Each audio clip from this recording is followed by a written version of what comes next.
Good morning and welcome to day 89 of the geriatric 1944 coronavirus diaries. And today, almost 90 days after I've started lockdown, some good news.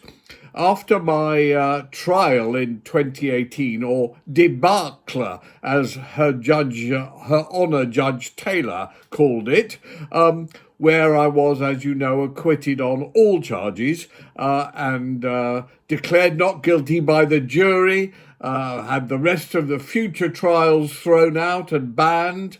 A lot of fresh evidence came to light. As a result, I applied to the senior police bosses to come off the sex offender register, which I've been on since my wrongful conviction in 2001.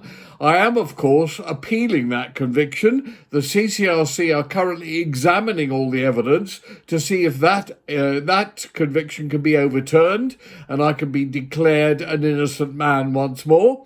But the good news is that I heard yesterday from the police that actually I am now off the sex offenders register. I am no longer officially a vile pervert, although of course professionally I intend to remain one until the day I die, and hopefully long after that. I'm very proud of it.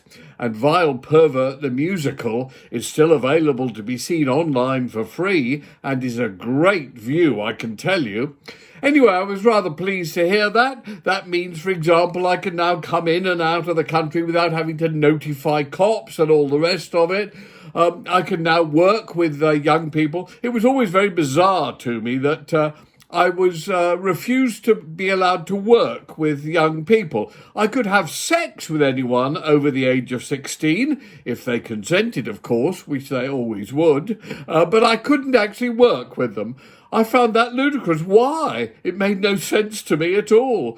Sadly, bands like Genesis, 10cc, shows like the Rocky Horror Show would probably not exist if they happened to be made by young people because I couldn't work with them. Bizarre. Anyway, great news. I'm now off the sex offenders register and I am a free man once more.